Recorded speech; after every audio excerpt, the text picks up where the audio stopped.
Selamat pagi teman-teman. Hari ini kita akan kembali melanjutkan pembahasan kita dari kitab Yakobus. Kita akan merenungkan satu tema berhikmat atau licik yang diambil dari Yakobus 3 ayat 13 sampai pasal 4 ayat 3. Nah, mari saya mengajak kita terlebih dahulu melihat pada ayat ini. Teman-teman boleh mengikuti saya membacanya sambil memperhatikan. Beginilah firman Tuhan, Yakobus 3 ayat 13 sampai pasal 4 ayat 3. Siapakah di antara kamu yang bijak dan berbudi? Baiklah ia dengan cara hidup yang baik menyatakan perbuatannya oleh hikmat yang lahir dari kelemah lembutan. Jika kamu menaruh perasaan iri hati dan kamu mementingkan diri sendiri, janganlah kamu memegahkan diri dan janganlah berdusta melawan kebenaran. Itu bukanlah hikmat yang datang dari atas, tetapi dari dunia, dari nafsu manusia, dari setan-setan. Sebab di mana ada iri hati dan mementingkan diri sendiri, di situ ada kekacauan dan segala macam perbuatan jahat. Tetapi hikmat yang dari atas adalah pertama-tama murni, selanjutnya pendamai, peramah, penurut, penuh belas kasihan dan buah-buah yang baik, tidak memihak dan tidak munafik. Dan buah yang terdiri dari kebenaran ditaburkan dalam damai untuk mereka yang mengadakan damai. Dari manakah datangnya sengketa dan pertengkaran di antara kamu? Bukankah datangnya dari hawa nafsumu yang saling berjuang di dalam tubuhmu? Kamu mengingini sesuatu tetapi kamu tidak memperolehnya, lalu kamu membunuh. Kamu iri hati tetapi kamu tidak mencapai tujuanmu, lalu kamu bertengkar dan kamu berkelahi. Kamu tidak memperoleh apa-apa karena kamu tidak berdoa. Atau kamu berdoa juga, tetapi kamu tidak menerima apa-apa karena kamu salah berdoa. Sebab yang kamu minta itu hendak kamu habiskan untuk memuaskan hawa nafsumu. Demikianlah firman Tuhan. Teman-teman, suatu kali ada seekor kancil yang sedang terperangkap di dalam sebuah lubang yang dibuat oleh seorang pak tani di depan kebun miliknya sendiri. Nah, jadi ceritanya si kancil ini suka sekali masuk ke dalam kebun milik Pak Tani itu dan dia mencuri buah timun yang ditanam oleh Pak Tani. Karena Pak Tani ini kesal, timunnya itu selalu habis dicuri sama si kancil, maka Pak Tani membuat sebuah lubang tepat di depan kebunnya sehingga supaya si kancil masuk, dia terperangkap masuk ke dalam lubang itu. Nah, betul saja. Ketika si kancil mau mulai melakukan aksinya lagi mencuri timun, dia tidak sengaja masuk terjerat ke dalam lubang yang dibuat oleh Pak Tani itu dan dia tidak bisa keluar sama sekali. Si kancil merasa ketakutan waktu dia ada di dalam lubang itu. Dalam hati dia berpikir, aku harus segera mencari cara supaya aku bisa keluar dari lubang ini. Kalau Pak Tani menemukanku sebelum aku keluar, bisa gawat. Aku bisa dijadikan sate kancil oleh Pak Tani. Nah, baru saja dia berpikir seperti itu, dia mulai melakukan rencana-rencana supaya dia bisa keluar dari lubang itu. Tidak berapa lama setelah itu, tiba-tiba datanglah seekor kura-kura yang lewat dan melihat ke dalam lubang. Kura-kura bilang, "Hei, Cil, lagi ngapain lu di situ?" Kemudian si kancil menjawab, "Aku sedang berdoa karena besok hari kiamat akan tiba." Lalu kancil pura-pura tutup matanya, dia lipat tangannya. Gimana ya kancil lipat tangan? Terus dia tutup mata, dia lipat tangan, dia mulutnya komat-kamit supaya kelihatan benar-benar berdoa. Dan si kura-kura yang polos ini percaya kalau besok akan kiamat karena dia lihat si kancil begitu serius berdoa di dalam lubang lagi. Maka kura-kura juga ingin masuk ke dalam lubang supaya menyelamatkan diri dari kiamat yang akan terjadi besok. Maka kancil mengizinkan kura-kura ini untuk masuk ke dalam lubang bersama dengan dia dengan syarat menyuruh dia untuk ikut berdoa bersama-sama dengan kancil. Beberapa saat kemudian seekor kijang lewat dan melihat di dalam lubang ada kancil, ada kura-kura sedang serius berdoa. Maka kijang itu juga terpengaruh dan ikut masuk ke dalam lubang, ikut berdoa juga. Tidak lama kemudian datanglah seekor babi hutan. Dia juga terpengaruh dan dia ikut masuk. Lalu kemudian datang rusa, kemudian terakhir datang si raja hutan harimau. Dan harimau juga ikut masuk ke dalam lubang. Kancil mengatakan kepada kumpulan hewan yang ada di dalam lubang itu, sekarang dia berkata begini, kita harus berdoa supaya besok kita bisa selamat dari kiamat. Setuju, jawab semua hewan yang ada di dalam lubang itu. Terus kembali si kancil bilang, oh iya, ada satu persyaratan lagi yang harus kita penuhi supaya besok tidak kiamat. Selain berdoa, semua orang yang ada, bukan semua orang, semua binatang ya, kita semua yang ada di dalam lubang ini tidak boleh kentut, supaya kita bisa tetap konsentrasi dalam berdoa. Siapa yang ketahuan kentut, dia harus dilempar keluar dari dalam lubang ini. Setuju, maka semua binatang itu kompak lagi menjawab setuju. Maka mereka mulai berdoa dengan sungguh-sungguh di dalam lubang itu. Waktu mereka berdoa sama-sama dengan hikmat, dengan serius, tiba-tiba terciumlah bau kentut di antara mereka. Babi hutan yang mencium terlebih dahulu mulai ngomong, kayaknya aku mencium bau kentut. Terus binatang yang lain juga menjawab, iya kami juga cium bau kentut. Ayo ngaku, siapa yang kentut? Binatang yang lain hanya saling pandang, saling curiga. Tak lama kemudian si kancil mengangkat tangan dan dia mengaku kalau dialah yang kentut. Mendengar itu, si raja hutan harimau yang ada di dalam lubang itu langsung marah dan dia bilang, dasar kentut aja di dalam sini, gara-gara lu ini bisa kita semua ini mati karena kiamat besok. Pergi keluar. Kemudian si harimau dengan emosi menendang si kancil keluar dari lubang itu. Maka keluarlah si kancil dari lubang itu dan dengan happy face dia berkata, terima kasih ya teman-teman, sekarang aku sudah selamat dari lubang jebakan Pak Tani. Hahaha. Kalian siap-siap jadi sate ya. Bye-bye. Lalu dia berlari kencang menjauh dari tempat itu. Wah, luar biasa ya teman-teman, pintar sekali si kancil ini ya. Menurut teman-teman, kancil ini termasuk berhikmat. Dia pakai hikmat loh untuk bisa keluar dari lubang jebakan. Dia pakai hikmatnya loh untuk dia berhasil lolos jadi sate kancil. Berhikmat gak teman-teman? Kayaknya ini bukan arti sesungguhnya dari berhikmat ya. Sebab dia mencari akal demi kepentingan diri sendiri dan dengan cara mengorbankan orang lain supaya dirinya bisa selamat.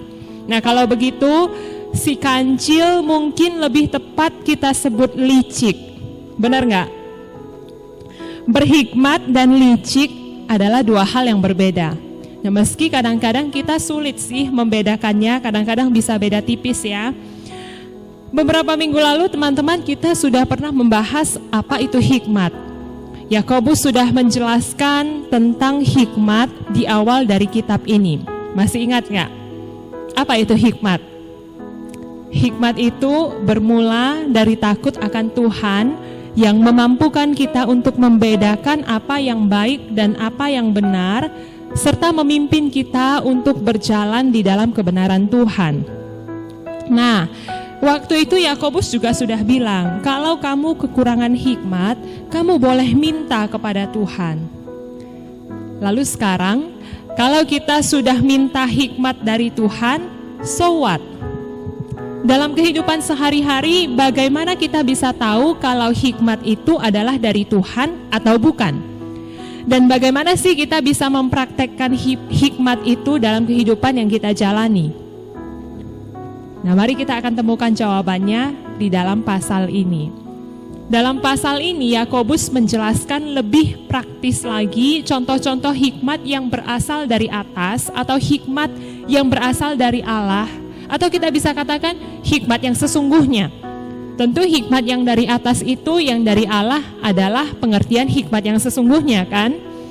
Yakobus kasih contoh bagaimana ciri-ciri hikmat yang dari Allah itu atau hikmat yang sesungguhnya itu, dan membedakannya dengan hikmat yang berasal dari dunia ini, atau kita bisa sebut dengan licik. Kalau saya mau membahasakan lebih gampang, hikmat dari atas itu atau hikmat yang sesungguhnya itu artinya adalah ketika pikiran kita dengan pikiran Allah itu sama atau nyambung. Waktu pikiran kita dengan pikiran Allah itu nyambung, maka akan terlihat nyata lewat perbuatan kita. Nah, jadi apa yang kita pikirkan sama dengan apa yang Allah pikirkan, yang pasti akan terlihat nyata dalam tindakan kita. Itulah artinya hikmat yang sesungguhnya. Kamu pernah nggak punya teman baik yang sangat nyambung dengan kamu? Kalian punya kemiripan dalam banyak hal, dan hampir semua yang kalian pikirkan itu bisa sama. Kadang-kadang kamu baru terpikir mau ngomong apa, rupanya temanmu itu sudah ngomong apa yang ada di dalam pikiranmu. Pernah nggak punya pengalaman seperti itu? Nah, ini semacam sebuah kesehatian begitu ya teman-teman. Berhikmat sesungguhnya juga seperti itu. Waktu kita itu sehati dengan Tuhan, pikiran kita dengan pikiran Tuhan itu nyambung, maka hikmat Allah itu akan terpancar nyata lewat perbuatan kita yang murni, pendamai, peramah, penurut, penuh belas kasihan, buah-buah yang baik, tidak memihak, tidak munafik, dan buah yang terdiri dari kebenaran yang ditaburkan dalam damai. Tadi Yakobus katakan di ayat 17 sampai 18. Nah, kalau kita lihat semua ciri-ciri ini adalah karakter dari Allah. Kita bisa jadi orang yang berhikmat, yang tindakannya sesuai dengan apa yang Tuhan mau ketika pikiran kita itu nyambung dengan pikiran Dia. Nah, sebaliknya, hikmat dari dunia ini adalah hikmat yang bertentangan dengan karakter Tuhan.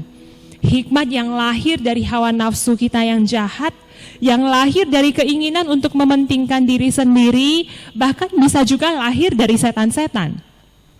Hikmat ini sama seperti artinya dengan licik, bukan? Seperti kancil dalam cerita di awal tadi. Nah, maka tidak heran jika hasil dari hikmat duniawi itu adalah kekacauan, iri hati, egois, pertengkaran, dan berbagai macam perbuatan jahat. Beberapa minggu lalu kita juga sudah bahas tentang favoritism, pilih bulu, memandang muka dan sebagainya. Itu juga berasal dari hikmat dunia yang mementingkan diri sendiri. Nah, dikatakan bahkan orang yang licik itu, yang punya hikmat dari dunia itu, bisa menggunakan cara yang kelihatannya rohani untuk mencapai tujuan dia. Nah, saking berhikmatnya dia ya, saking liciknya dia juga bisa pakai hal-hal yang kelihatannya rohani supaya mencapai tujuannya.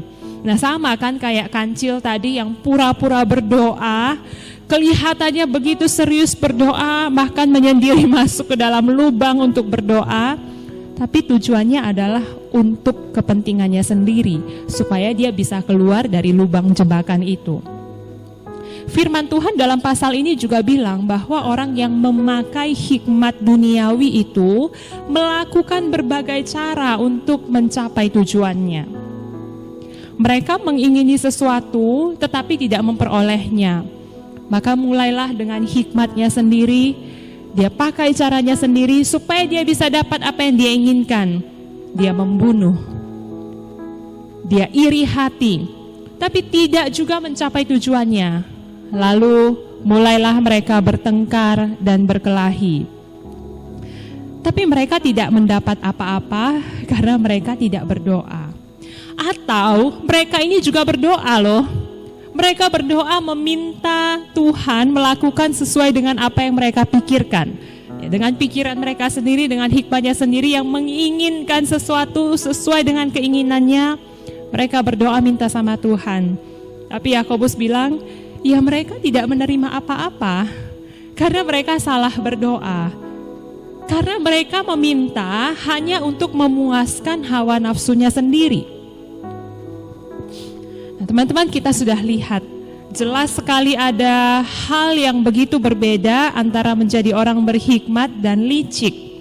Jelas sekali ada perbedaan yang besar antara berhikmat dengan licik. Berhikmat atau licik, mana yang teman-teman pilih? Saya yakin kita semua pasti memilih mau menjadi orang yang berhikmat sesungguhnya, bukan?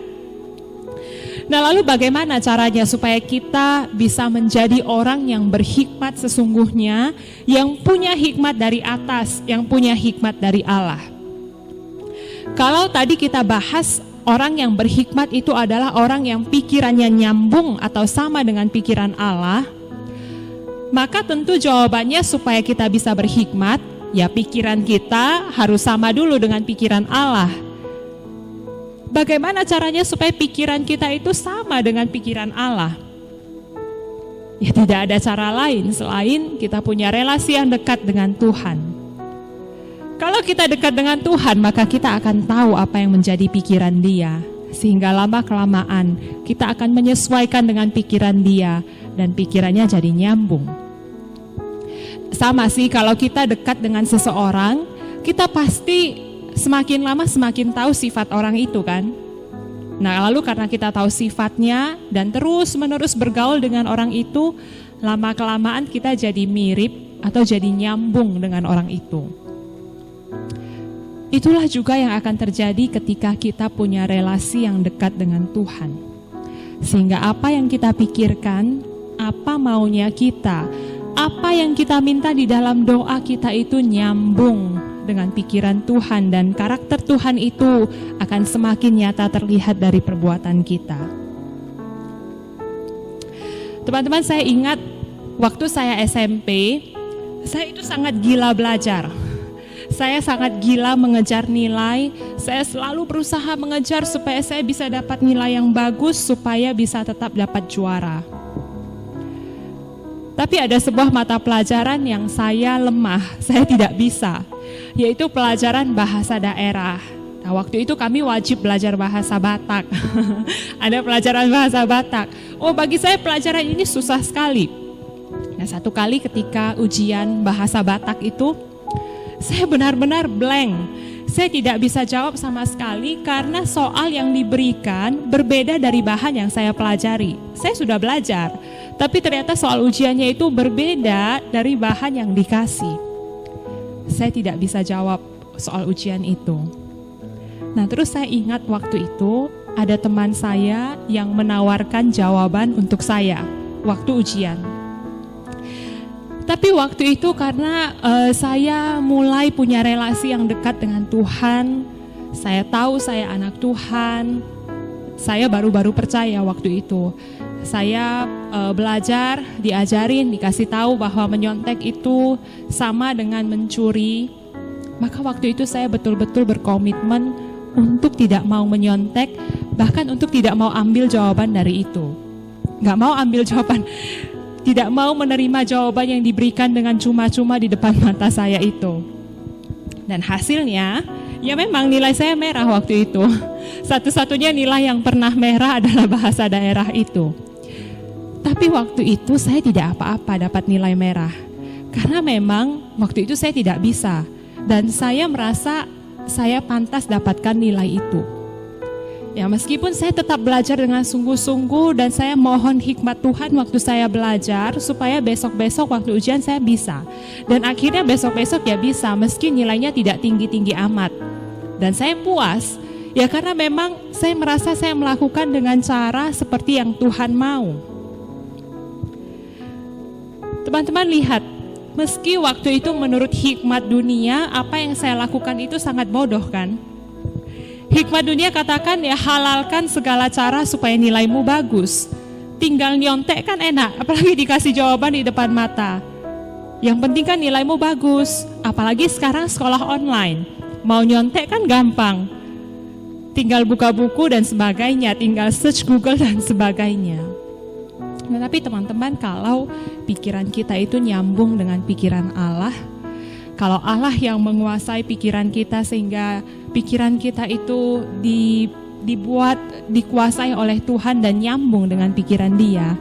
Dan kalau kita memakai hikmatnya itu, pasti kita tahu kalau nyontek itu bukan yang Tuhan mau dari kita.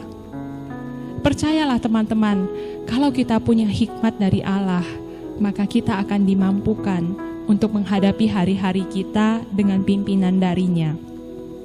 Nah, waktu itu saya rasakan sekalipun saya mendapatkan nilai yang tidak bagus dari pandangan manusia, Tapi saya merasa puas karena saya melakukan apa yang Tuhan mau, karena saya mengikuti kehendak-Nya, karena Dia menuntun saya dan memberikan kelegaan bagi saya.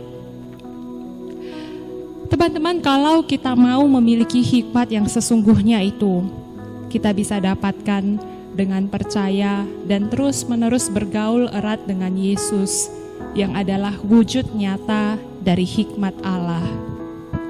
Waktu Yesus hidup dan melayani di dunia, Dia selalu menggunakan hikmat-Nya dalam setiap hal yang Dia lakukan. Ya, karena memang Dia adalah Allah. Teman-teman perhatikan kalau baca dari kitab Injil, Yesus itu selalu tahu waktu yang tepat untuk merespon. Dia selalu tahu kapan waktu yang tepat untuk membiarkan atau menegur orang Farisi. Dia tahu kapan waktu untuk melakukan mujizat dan kapan harus menyingkir dari kerumunan orang banyak. Yesus punya relasi yang sangat dekat dengan Bapanya. Sehingga biarpun Dia begitu sibuk melayani, teman-teman perhatikan, ada tertulis, Dia selalu bangun pagi-pagi benar untuk menepi dari kerumunan orang banyak dan Dia berdoa kepada Bapanya. Wow, tidak heran kita bisa melihat hikmat-Nya itu begitu nyata dan besar. Yesus tahu apa yang menjadi kehendak Bapanya dan Dia menaatinya, bahkan Dia mati sampai di kayu salib. Salib di mata dunia adalah sebuah kebodohan. Menurut hikmat dunia, salib itu adalah kebodohan. Mana ada orang yang secara sukarela mau menyerahkan diri untuk mati di kayu salib. Apalagi waktu itu cara mati paling kejam dan paling hina adalah dengan disalibkan. Tapi Yesus memilih jalan itu karena Dia tahu apa yang menjadi master plan, apa yang menjadi pikiran dan rencana Allah Bapa. Salib memang terlihat sebagai kebodohan bagi hikmat dunia. Tapi salib itu adalah perwujudan hikmat Allah yang tertinggi. Karena dengan demikian setiap kita yang percaya dan beriman kepada Yesus akan diberikan hikmat yang sama. Teman-teman mau memiliki hikmat dan hidup dengan berhikmat? Bergaullah dengan Allah, jadilah sahabat Allah. Kamu akan lihat bagaimana hikmat-Nya itu bisa terpancar dalam hidupmu dan dalam perilakumu sehari-hari. Kita akan bahas tentang bagaimana menjadi sahabat Allah di khotbah minggu depan secara lebih detail.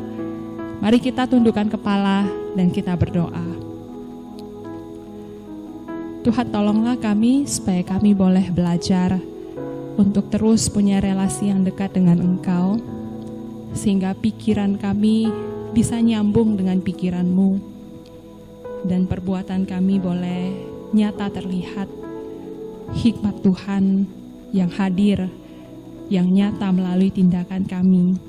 Tolong kami Tuhan, kami membutuhkan Engkau, kami membutuhkan hikmat-Mu dalam hidup kami sehari-hari, dalam kami menjalani studi kami, pekerjaan kami, dalam kami berelasi dengan orang lain. Kami butuh hikmat Tuhan.